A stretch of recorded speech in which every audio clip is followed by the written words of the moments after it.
Gracias, maestra. Bueno, pues muchas gracias por la presentación, maestra. Déjeme compartir pantalla y me confirman si se llega a ver. Sí. Ya se está cargando. Listo. Además, hace Ok. muy bonitas presentaciones. Me echa Adelante. muchas rosas, maestra. Bueno, vamos a hablar de un tema muy interesante, que de hecho el día de ayer algunos asistentes ya estaban preguntando cuando estábamos viendo esta parte de violencia sexual, que predomina justamente en este tipo de eventos, la evaluación de violencia sexual en niños, niñas y adolescentes, sobre qué pruebas utilizar en niños que han sido víctimas de violencia sexual. Entonces, este es un tema de gran interés porque no muchos lo están capacitados o conocen sobre este tema. ¿Ok? Entonces, tenemos que tener en cuenta que para nosotros hablar de psicometría, conocer de psicometría, aplicar psicometría, prácticamente tenemos que conocer, capacitarnos, estar especializados en psicometría forense. Ajá. Hay que recordar que así como en las ciencias físicas, hay elaboración justamente de instrumentos que se deriva de una teoría, que esos instrumentos están derivados de una teoría, de una tecnología que va a permitir al experto medir objetos de estudio. Ajá. Entonces, los instrumentos de evaluación psicológica van a responder a una teoría, ajá, de lo que está midiendo. ¿Ok? Y como dice Martínez en 1996, nos dice que los instrumentos de medición psicológica necesitan demostrar justamente su utilidad y su validez científica. Entonces, en psicología, la psicometría es la que garantiza que los instrumentos de medición elaborados cuenten con todas estas garantías científicas para poder realizar su uso. Ajá. Entonces, la psicometría, en pocas palabras, es el conjunto de estos métodos, de estas técnicas y teorías implicadas en la medición de variables psicológicas y que justamente estudia las propiedades métricas y que esas propiedades métricas sean exigibles en las mediciones psicológicas. Ajá, y que establece las bases para que dichas mediciones se realicen de manera adecuada en su aplicación, en su interpretación, en su calificación. Entonces, el objetivo de la psicometría es justamente proporcionar modelos para transformar los hechos en datos con la finalidad de asignar valores numéricos, ajá, a las personas que estamos evaluando sobre la base de las respuestas que obtuvimos en los tests. ¿Ok? Entonces, hay que tener en cuenta cuando estamos hablando de la validez científica, tenemos que tener en cuenta dos conceptos que, recordando un poquito de nuestras clases de psicometría a nivel licenciatura, tenemos que recordar sobre esta parte de la confiabilidad. Ajá. Cuando nosotros utilizamos un instrumento de evaluación, tenemos que ver la confiabilidad y la validez. La confiabilidad es esta exactitud, es esta precisión con que un instrumento de medición mide un objeto. En términos estrictos, la confiabilidad es la ausencia de errores de medición utilizando un instrumento determinado. Ajá. Sin embargo, en psicología llega a ser difícil utilizar dichos términos en la medición de atributos psicológicos. ¿Ok? Entonces, como alternativa, por eso se utilizan sinónimos de confiabilidad como el de estabilidad de la medida o consistencia interna. Ajá. Cuando hablamos, por ejemplo, de estabilidad de la medida, nos referimos a esta situación que al medir un atributo psicológico en un determinado instrumento, este va a ser confiable si al evaluar a los mismos sujetos de evaluación con ese mismo instrumento, las medidas que se obtuvieron en la primera evaluación van a ser prácticamente las mismas en la segunda aplicación. O sea que van a ser muy similares los resultados. Ajá. Tanto en la primera como en la segunda. Ajá. Y que van a ser justamente en algunas ocasiones van a ser estables a través del tiempo. a lo cual nos indicaría que justamente los errores de medición serían mínimos y por tanto la confiabilidad de este instrumento de evaluación es aceptable y que se van atribuyendo las diferencias encontradas entre una medición y otra a los errores que se llegan a dar aleatoriamente y que pueden ser asociados justamente al proceso de medición y no al instrumento. Ajá. Por otro lado, cuando hablamos, yo les hablaba de la consistencia interna, es esta parte en que un instrumento que nosotros vamos a utilizar, los reactivos se componen, perdón, y que se componen y son consistentes entre sí en la forma en que están evaluando el atributo psicológico. Si yo tengo una escala que me mide ansiedad o depresión, tengo que ver que los ítems o las preguntas que está teniendo ese instrumento de evaluación sí me estén evaluando lo que es la depresión. Ajá. No solamente a nivel conductual, sino su triada, como dice Beck, ¿no? La triada, lo conductual, lo cognitivo y lo emocional. Ajá. Y si ustedes, por ejemplo, conocen la escala del PAI, por ejemplo, la escala PAI, bueno, el inventario de evaluación de la personalidad, esta prueba psicológica, el PAI, en las subescalas nos damos cuenta cómo está midiendo esta triada, lo cognitivo, lo conductual, lo fisiológico y lo emocional. Ajá. Entonces, es, tenemos que ver si ese instrumento está evaluando verdaderamente lo que pretende medir, la ansiedad, porque si solamente me está evaluando solo la ansiedad emocional, no me está englobando todo lo que es la medida de la ansiedad. ¿Ok? Permítame un momento.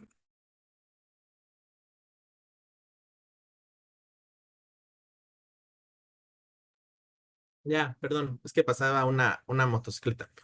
¿Ok? Entonces, el otro concepto es sobre la validez, que la validez es este grado en que un instrumento de medición mide realmente lo que se propone. Es el grado de adecuación, de significación, de utilidad en las inferencias específicas que pueden derivarse a partir de la puntuación de los tests. Ajá. Y que tenemos que tener en cuenta lo que se valida no es el instrumento, sino la interpretación de los datos que nosotros obtenemos por medio del instrumento. Entonces, en este sentido, la validez se refiere principalmente a la utilidad de los datos que nos van a proporcionar el instrumento a las inferencias que podemos deducir en la ejecución del, del evaluado durante la prueba. Ajá. Tenemos que recordar que existen tres tipos de validez: la validez de constructo, la validez de criterio y la validez de contenido. Ajá. Y de acuerdo a la validez que posea un instrumento determinado, en esa medida podemos realizar justamente inferencias sobre la conducta posterior del evaluado. Ajá. Entonces, la validez de constructo, esta primera validez que les comento, es aquella que valida o el rasgo teórico, el constructo hipotético del instrumento. Se validan las cualidades, los rasgos psicológicos que mide el test y se valida no solo el rasgo, sino también la teoría sobre la cual está creada esa prueba. Ajá. Entonces, lo que implica que el instrumento mide en constructo o rasgo teórico derivado de toda una teoría psicológica va a subyacer justamente en su medición. Ajá. Y la misma medida, ¿ok? Si nosotros tenemos que conocer cuál es la teoría en la que descansa todo instrumento psicológico que vamos a utilizar. Ajá. ¿Cuál es la teoría de la inteligencia, sobre la personalidad, sobre el trastorno de estrés postraumático si utilizamos escalas específicas, sobre psicopatología, por ejemplo? Entonces, la segunda validez, esta validez de criterio, ajá, que puede ser esta validez de criterio concurrente o predictiva. Ajá. Cuando nosotros, esta validez se refiere a que la medida obtenida por un evaluado en dicha prueba nos va a ayudar a predecir en el tiempo presente o en futuro un comportamiento. Ajá. Y es la eficacia del test. Ajá. La predicción de situaciones específicas. Ajá, o situaciones de riesgo, por ejemplo, para quienes aplicamos en estos casos un PAI, por ejemplo, vienen estos ítems críticos, ajá, que te dicen, ojo aquí, si presenta conductas suicidas, si presenta conductas homicidas, si presenta conductas violentas, ajá, o hasta un riesgo psicopatológico cuando nosotros utilizamos un LCB-50, por ejemplo. Ajá. Ay, me adelanté un poquito. Entonces, tenemos que tener todo esto en cuenta al momento de utilizar el test, esta validez de criterio que tiene que ser concurrente o predictiva y que toda esa información que deviene del instrumento lo tenemos que contrarrestar en nuestra entrevista y a lo largo de toda la evaluación con las diferentes técnicas y métodos que vamos a utilizar. Ujú. La tercera validez es la de contenido. Yo les comentaba que es el grado en que un conjunto de reactivos representan justamente el dominio de conductas que va a evaluar. Ajá. Es una muestra representativa de este contenido teórico del instrumento, de los conocimientos, habilidades o conductas que mide una muestra representativa. Ajá.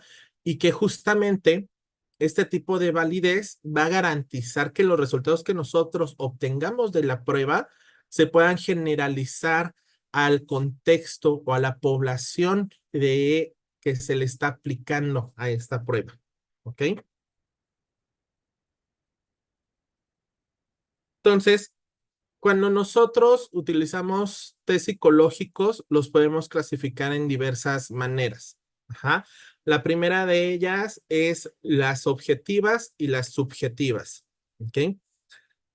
Las objetivas son todas estas pruebas que nosotros tenemos que nos van a proporcionar tablas, nos van a proporcionar medidas de comparación entre lo normal y lo anormal, ajá, de las personas evaluadas. Ajá, junto con los resultados de otra población que podamos compararlas y nos va a dar el resultado.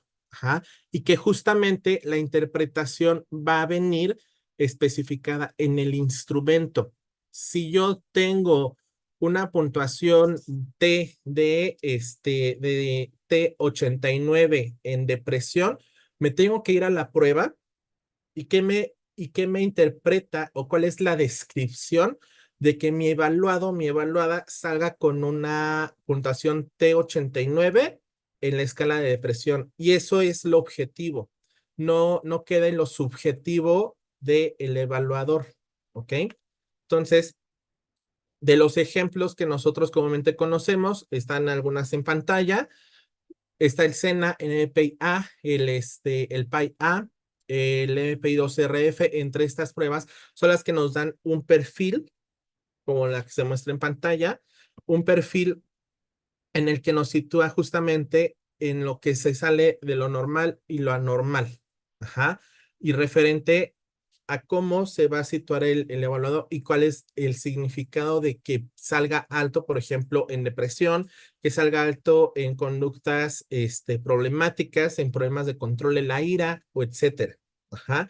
Y que toda esa información que nosotros obtuvimos la tenemos que contrarrestar y contrastar con la información que obtenemos a través de la entrevista y diversas técnicas, ajá, o hasta diversos instrumentos de evaluación, ¿ok? A mí me gusta esta imagen.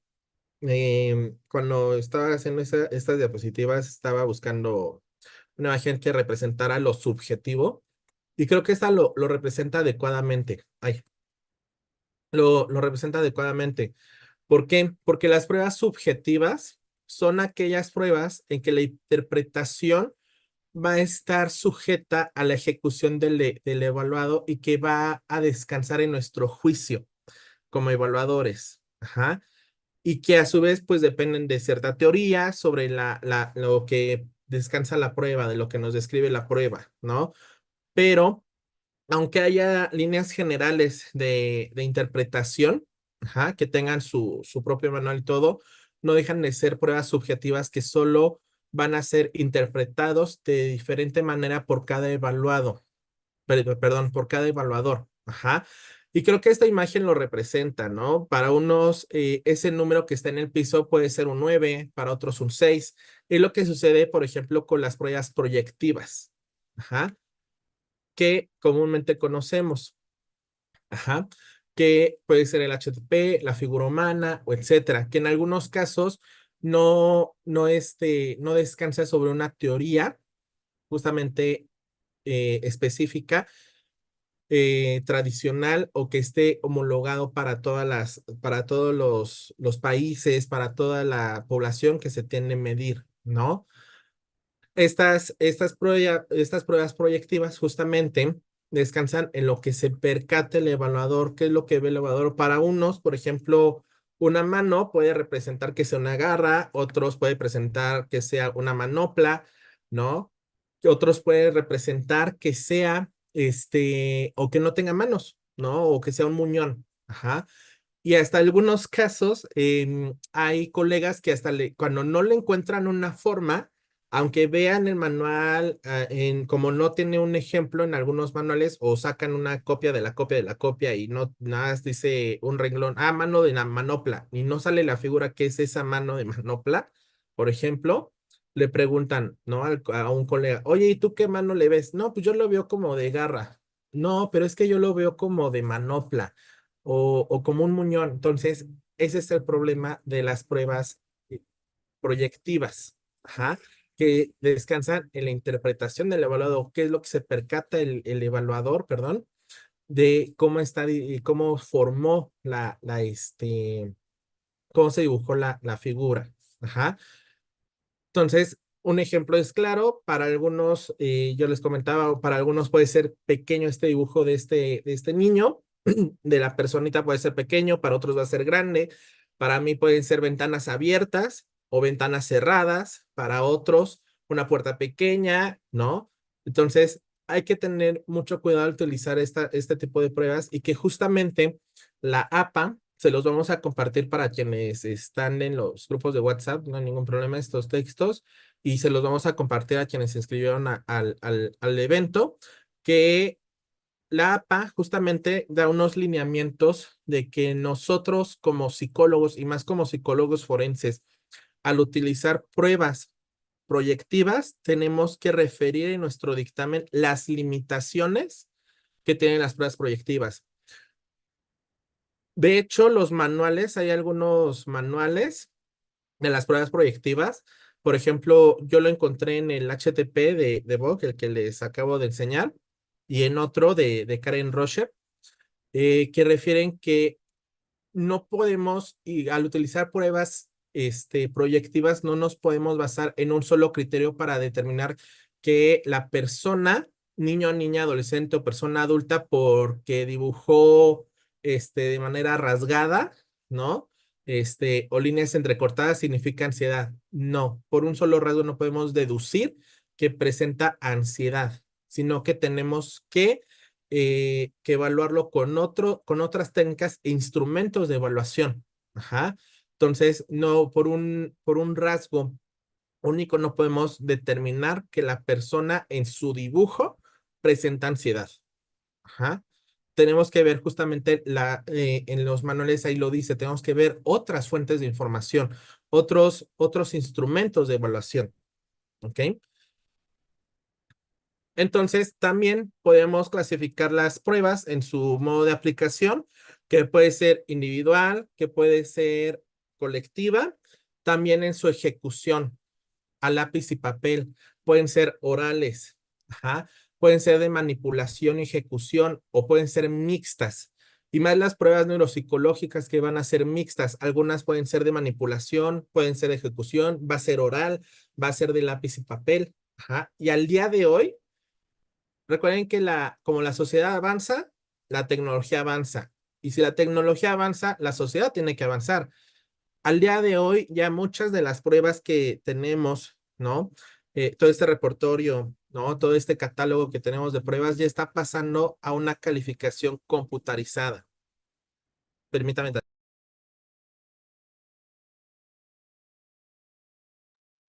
A una evaluación, a una aplicación y calificación computarizada. ¿Qué quiere decir esto? que la mayoría de las pruebas ya necesitan una calificación en la plataforma de la editorial. Y una de esas es justamente T Ediciones y Manual Moderno, ajá, que aún Manual Moderno aún tiene pruebas psicológicas que se pueden calificar manualmente, pero conforme van haciendo las actualizaciones de los instrumentos, va a pasar de que solamente se puedan calificar de manera electrónica, como lo que está pasando con T Ediciones. Ajá. Por ejemplo, apenas se actualizó la figura compleja de Rey, por ejemplo, ya su calificación es electrónica, ya no es manual. Pero eso no quiere decir que la versión anterior ya no se pueda utilizar. Aún se puede seguir utilizando. Ajá. Pero ya la calificación, esta nueva versión es para calificación en plataforma. ¿Ok? Entonces, nos tenemos que adaptar justamente a la aplicación de pruebas computarizadas. Ajá. Entonces, esta parte tenemos que adaptarnos a esto y conocer lo que conlleva la aplicación justamente de las pruebas psicológicas a nivel en línea y que hay lineamientos justamente para su aplicación. También se los vamos a compartir. ¿Ok? De hecho, también tenemos que ver la clasificación de las pruebas sobre pruebas del área intelectual, de estas pruebas del área intelectual que miden inteligencia, rendimiento, aptitudes, el desarrollo psicológico, si presenta o no un deterioro cognitivo, ajá. En estas situaciones que nosotros utilicemos también pruebas neuropsicológicas, sobre todo esta parte de evaluación de dominios cognitivos de orientación, atención, concentración, memoria, lenguaje, los procesos visoconstructivos, las funciones ejecutivas que hoy en día está muy en auge por esa parte del neuroderecho, justamente las funciones ejecutivas, ¿ok? Y pruebas, por ejemplo, que nos evalúan personalidad, pruebas o escalas especializadas en psicopatología que midan depresión, que midan ansiedad, esta parte si presenta o no la persona un trastorno por déficit de atención, ¿no? Esta parte del autocontrol o afrontamiento, esta parte de los rasgos de personalidad. Ajá. Eh, por ejemplo, apenas, no sé si algunos saben o hasta muchos lo desconocen, hay una nueva versión del 16PF, que es el 16PF5, que la versión de hace unos años, hace muchísimos años, la viejita de 1900 y tantos años, se utilizaba solamente para el ámbito laboral, ahora ya no. La nueva versión se aplica tanto en lo clínico, en lo laboral, en lo educativo y en lo forense, ¿ok? Que nos va a dar mucha riqueza al momento de evaluar la personalidad sana, ajá, en nuestros evaluados. Ajá. Entonces, cuando nosotros estamos inmersos en el ámbito forense, tenemos que ver sobre los criterios del uso de los instrumentos de evaluación. Ajá. Que justamente el uso de pruebas psicológicas en el proceso de evaluación pericial debe de obedecer a una serie de criterios y esta serie de criterios deben estar establecidos por el técnico, ¿no? Que va a utilizar estas, ajá, y que justamente va a recaer en la administración de esta batería, ajá. Entonces, tenemos que tener mucho ojo que nosotros no tengamos una batería de pruebas prefijadas, ajá, para todos los casos que intervengamos, ¿ok? Si yo intervengo en un caso de violencia familiar o violencia sexual, tienen que ser diferentes pruebas, ajá, y tenemos que conocer sobre psicopatología. Nosotros, por ejemplo, ustedes saben que tenemos grupos de WhatsApp, justamente, y el día de ayer en el evento preguntaban, ¿qué prueba puede utilizar en un niño o niña adolescente de 13, 9 años que ha sido víctima de abuso sexual? Desde la pregunta nos damos cuenta el desconocimiento que se tiene justamente del aspecto de violencia sexual del aspecto también sobre temas relacionados a la psicometría, porque todas las pruebas psicológicas, por eso tienen un rango de edad. De tal y tal edad vas a utilizar esta prueba y tienes que estar capacitado en violencia sexual para conocer qué es lo que vas a evaluar en ese caso. No vas a encontrar ninguna prueba en específico que llegan a preguntar algunos colegas.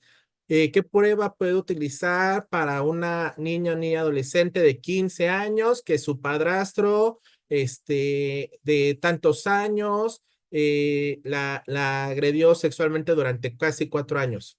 ¿No?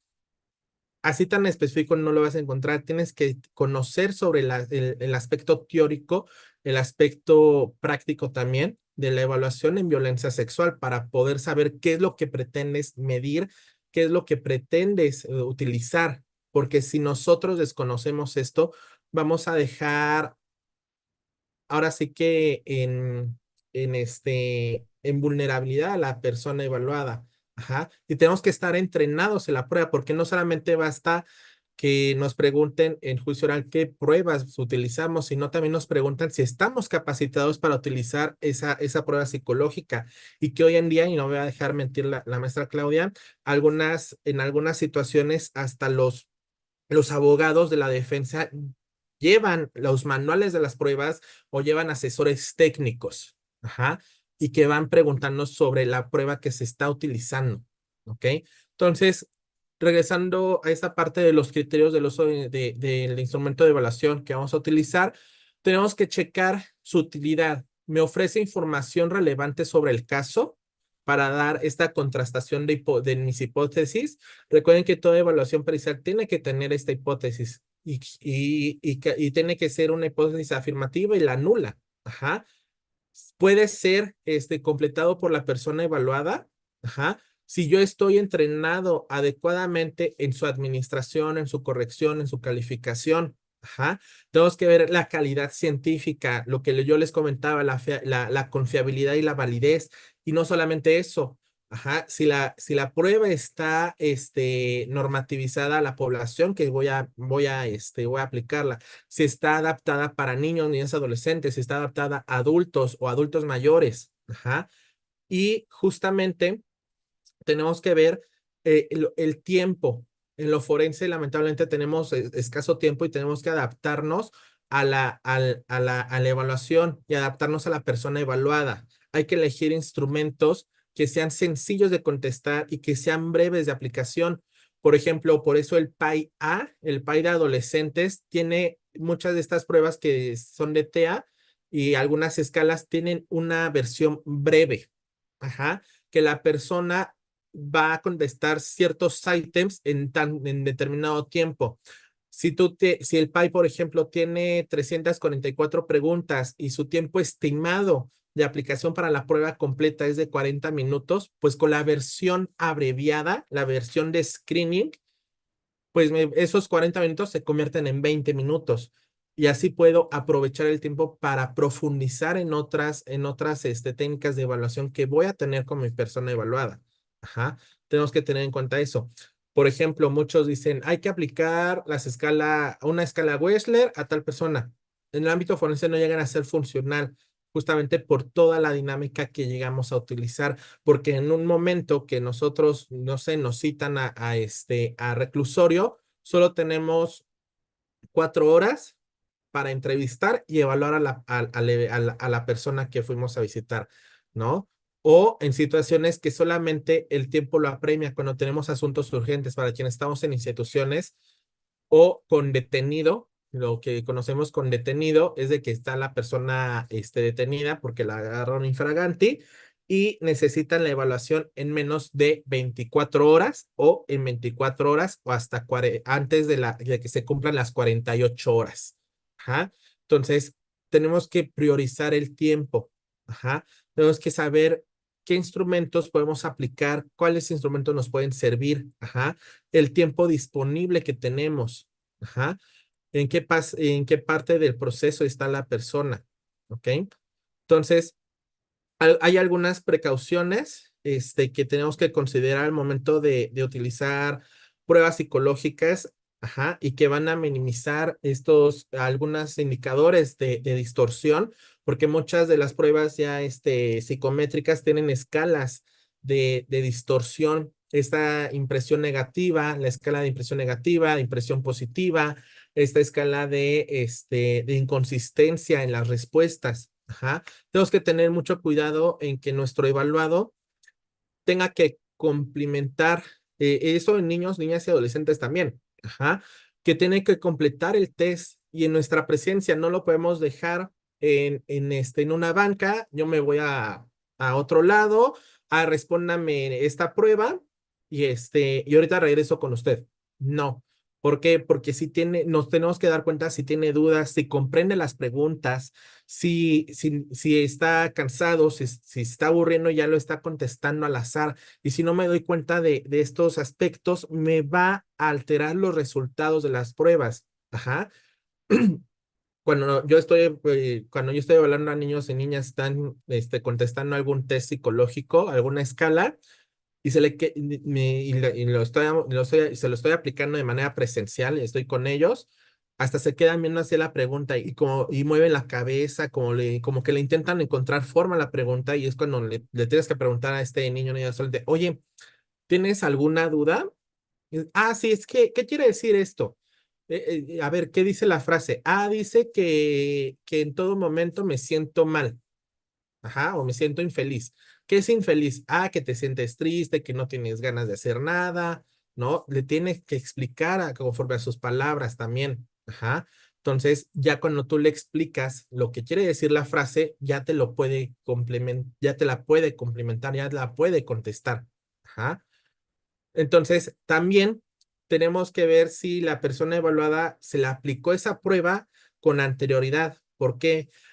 No es de que yo me lo saqué de la manga, que se tenga que evitar la repetición de las pruebas, sino que es un sustento teórico en todo libro de evaluación psicológica, por ejemplo, el de Ballesteros, de evaluación psicológica, lo mencionan, ¿no?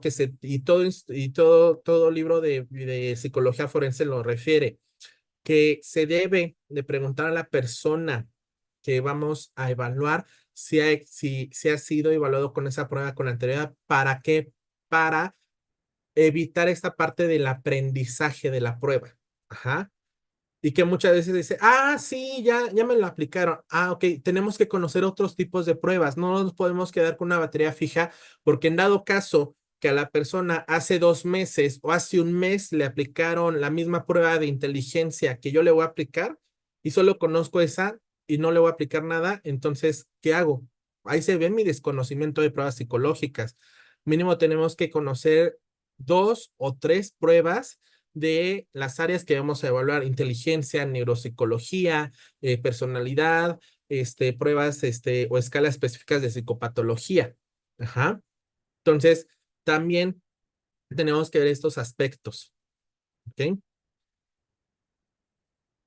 Muy bien. Entonces, cuando estamos ya en esa parte de la psicometría forense infantil también, el Consejo General de Psicología en España, en el año 2015, publicó en su web una serie de principios éticos, ¿no? Se los vamos a compartir sobre la evaluación de los test o la aplicación de los test. Ajá.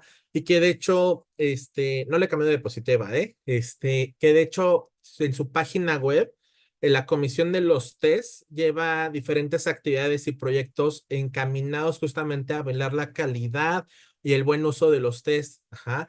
Hay un manual que se llama, bueno, se llama tal cual, Manual de la Comisión Internacional de los Test, y que vienen parámetros de la aplicación de pruebas neuropsicológicas, de inteligencia, de personalidad en todo tipo de población, en discapacidad, en población con niños y adolescentes, en población internada psiquiátricamente, entre otros. Ajá.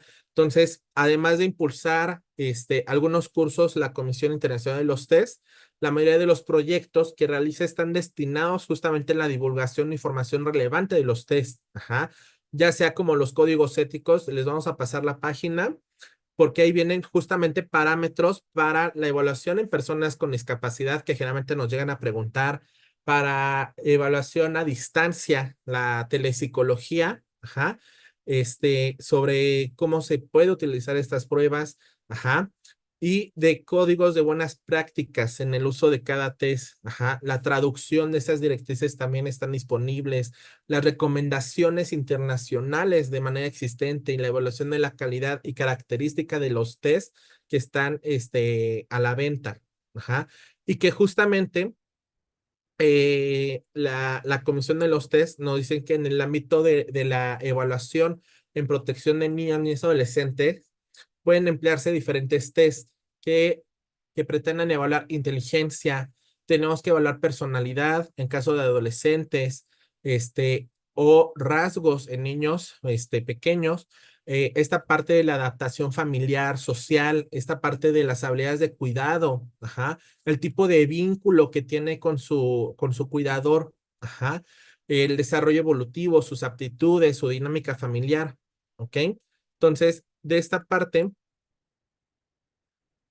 también entra en función de quién es la persona evaluada. Tenemos que considerar su edad, ajá, porque no es lo mismo aplicar en una prueba de desarrollo a un niño de 5 años a un niño de 9 años. Ajá. Tenemos que ver su capacidad intelectual, su capacidad lingüística, porque muchas veces nos vamos a enfrentar en casos en que vamos a evaluar a un niño ni adolescente que sea del extranjero. Y para eso necesitamos justamente consultar con las editoriales si tienen un cuaderno de aplicación en el idioma, ya sea en portugués, en inglés o etcétera. Ajá. Porque si nosotros nos damos a la tarea de tratar de traducirlo, por ejemplo, en un traductor de Google, hasta podemos traducirlo mal. Ajá, y eso va a afectar justamente en la aplicación del test. Entonces tenemos que tener mucho cuidado con eso.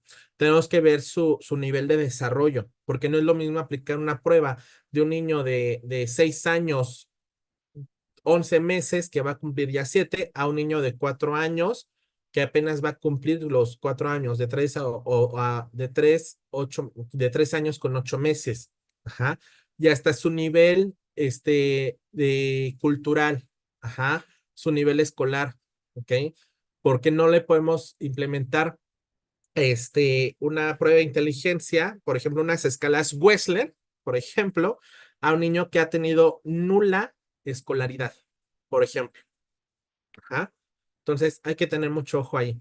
Entonces, de esta parte, algo que les quería comentar es que algunos autores y autoras hacen este eco de tener justamente cautela al utilizar pruebas proyectivas en casos de niños, niñas y adolescentes.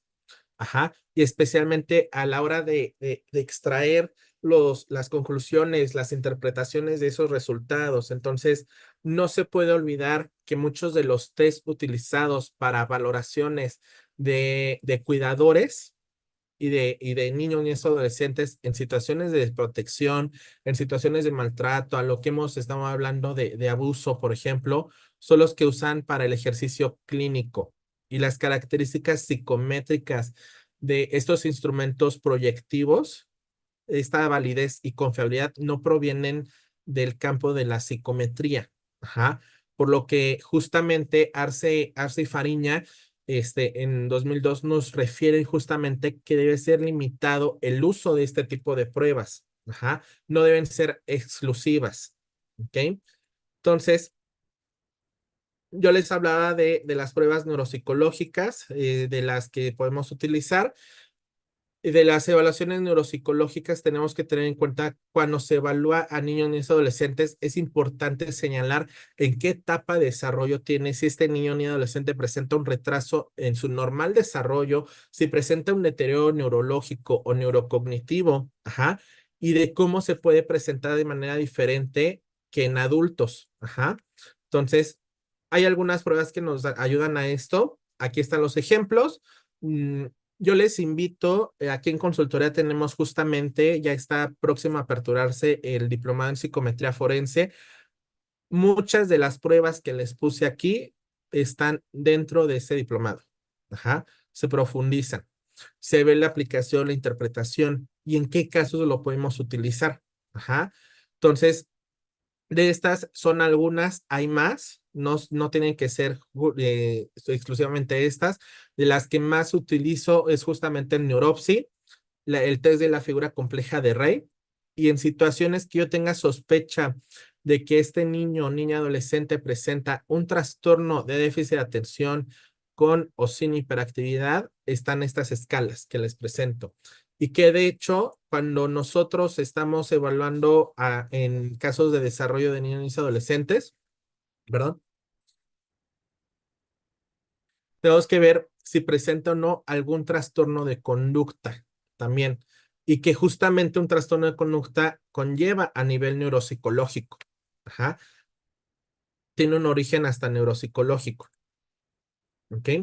Entonces, yo les comentaba de la evaluación de la conducta adaptativa.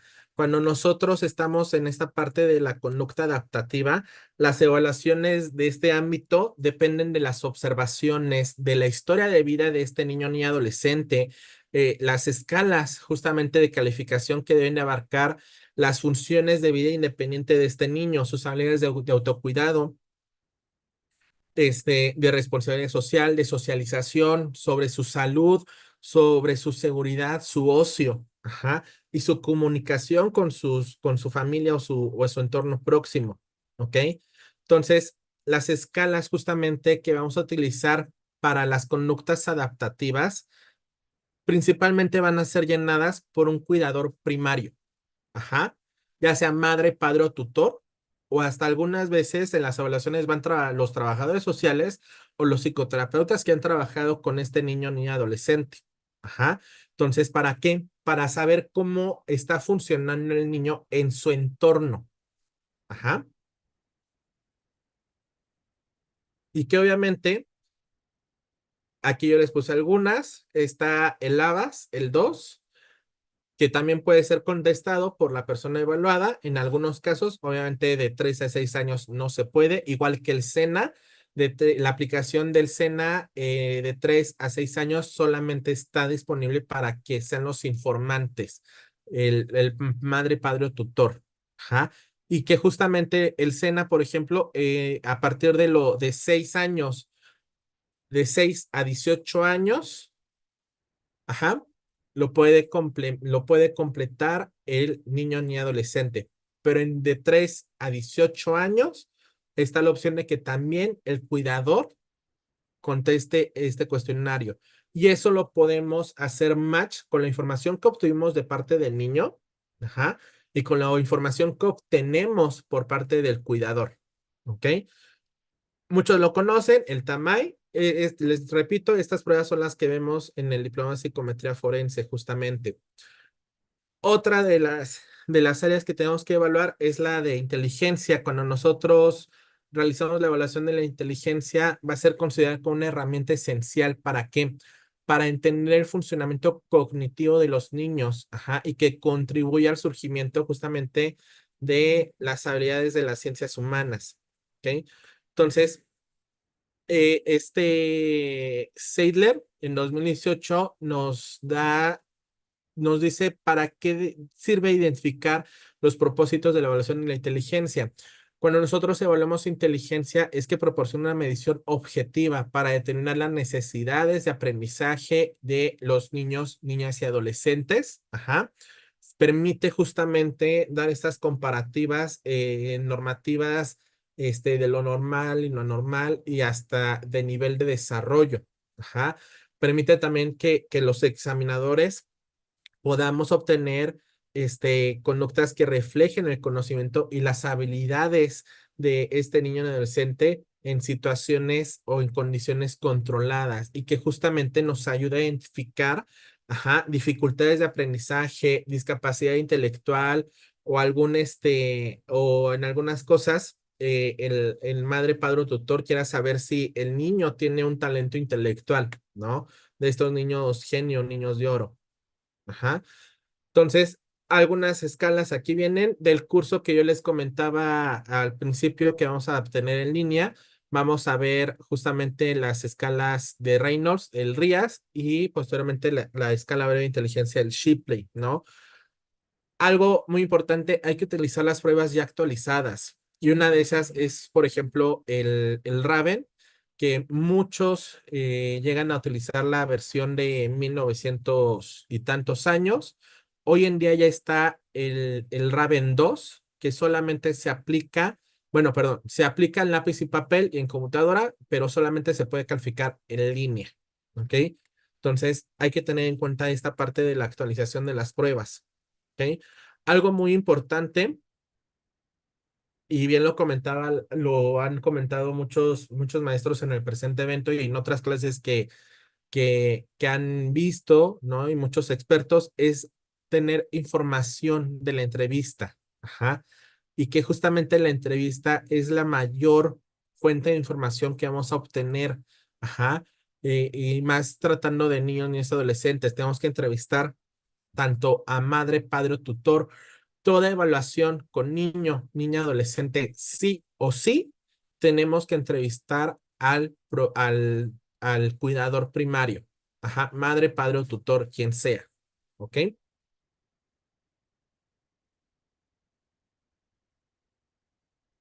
Entonces, otra de las cuestiones a evaluar en niños y adolescentes es la evaluación de la personalidad, la psicopatología.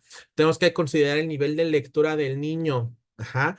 Por eso, por ejemplo, el SENA, cuando nosotros aplicamos al SENA, por ejemplo, el único nivel que se utiliza como si fuera de entrevista en el SENA es de 6 a 8 años. Ajá, y se utiliza como entrevista. De 8 años en adelante lo va a complementar o lo va a completar el niño directamente. Ajá. O en dado caso que nosotros nos percatemos en la evaluación que se le llega a dificultar la lectura en algunas situaciones, que ya está cansado. Cuando tenemos a un niño con un trastorno de conducta, por ejemplo, el TDAH, le podemos preguntar y que él nos responda a la respuesta. ¿Ok? Entonces tenemos que recordar justamente que nosotros nos tenemos que adaptar al evaluado, no el evaluado a nosotros. ¿Ok? Entonces tenemos que tener muy en cuenta el nivel sociocultural y educativo de la persona la persona que estamos evaluando. ¿Ok? Entonces, justamente la utilización de evaluaciones rigurosas en psicopatología van a servir justamente para proporcionar medidas objetivas de sintomatología, tanto nivel subclínica como clínica. Ajá. Y que al abordar las necesidades subclínicas o de riesgo de forma temprana, justamente nos ayudan a prevenir necesidades de salud mental significativas en este niño, niña, adolescente. ¿Ok? Entonces, de entre estas pruebas que nos pueden servir, son las que ya les comentaba desde un principio, el PAI-A, el MPI-A, el Tamadul, entre otras. ¿Ok? No son las únicas. Entonces, yo con esto estaría finalizando para el tiempo establecido de preguntas, maestra. Viene aquí la bibliografía. Algo que les puedo recomendar es de que se capaciten en la utilización de pruebas psicométricas. Ajá, para que sepan qué pruebas utilizar en los casos que tengamos que intervenir, en casos de violencia familiar, en guardia y custodia, en abuso sexual infantil, o etcétera. ¿Ok? Entonces, de esta biografía les vamos a compartir algunos libros, los que, eso sí, no, viene un speech, justamente, el, dos, cuatro, De en el Matamoros. sexto libro, el libro del maestro Matamoros, ese no está en PDF, solamente se adquiere en físico. Es muy buen libro, no lo tengo a la mano. Este, es muy buen libro. Ah, sí, sí está. Es no sé si lo ven en pantalla. Es para quienes están dentro del Congreso y van a iniciar esta parte de dictaminar o etcétera. Y para quienes ya dictaminamos, este libro es oro puro, diría la maestra Claudia. Es oro puro porque nos da lineamientos sobre el actuar de las evaluaciones tanto en niños, niños,